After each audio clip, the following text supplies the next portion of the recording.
Eurydice, A Descent into Infinity is a virtual reality opera. It's inspired on the ancient myth of Orpheus and Eurydice.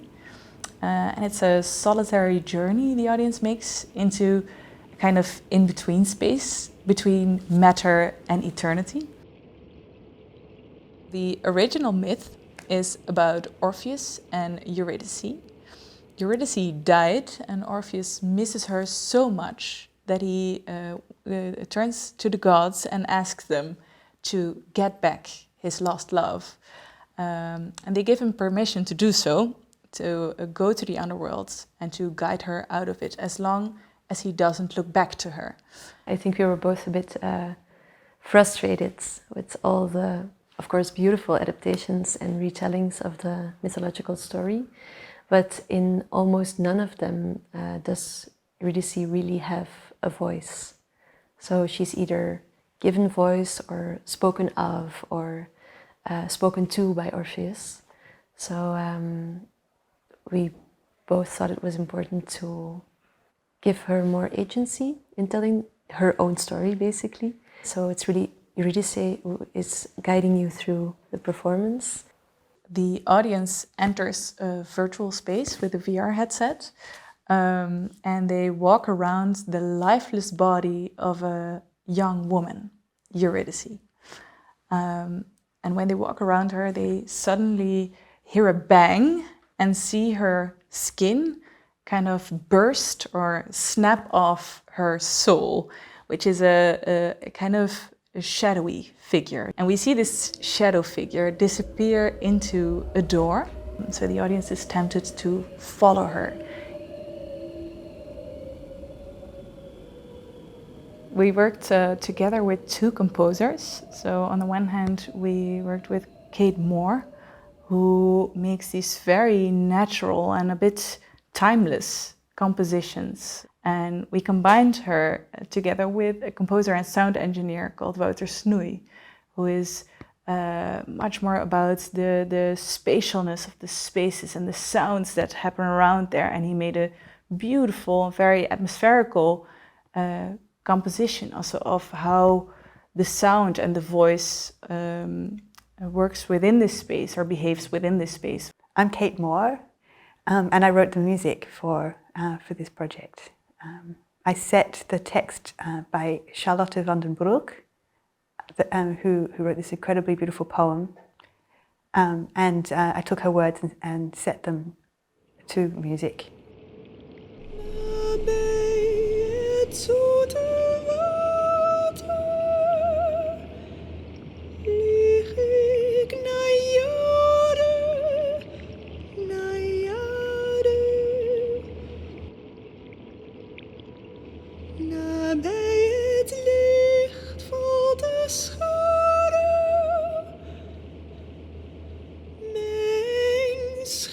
Imagining being in the tunnel, being Orpheus or being someone in search of Eurydice, I found the idea of a stream of water very inspiring, and kind of drawing a parallel or a metaphor of water as thirst, the thirst for water as desire, but the idea of water that is hidden or lost, or you can hear it.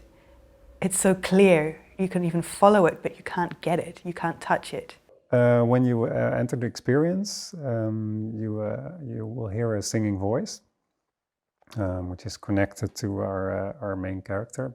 In the experience, you kind of can follow her through the hallways and into the depths.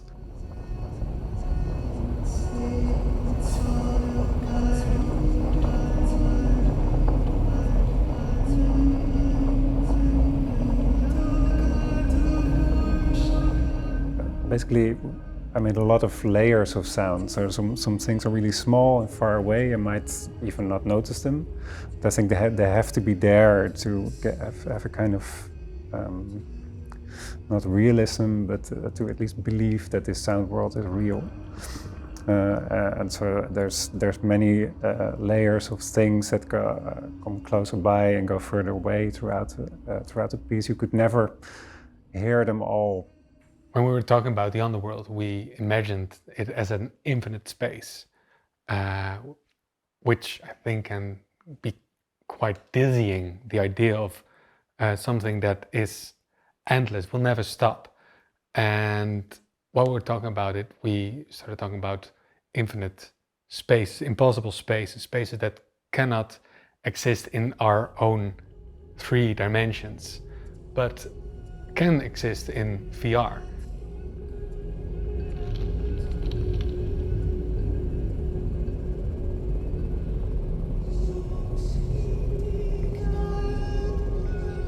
I was really excited to write in the poetic form about these things because you cannot picture an infinite space.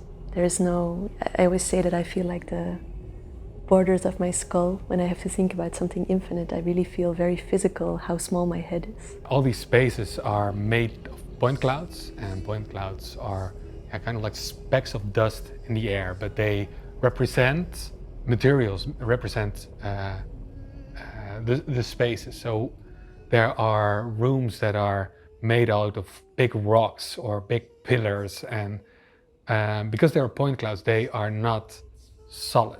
You can kind of look through them, which I really like because it tells you more about the in-between space. This is not reality where you are right now, but it's also not like the spirit world yet. It's in between there.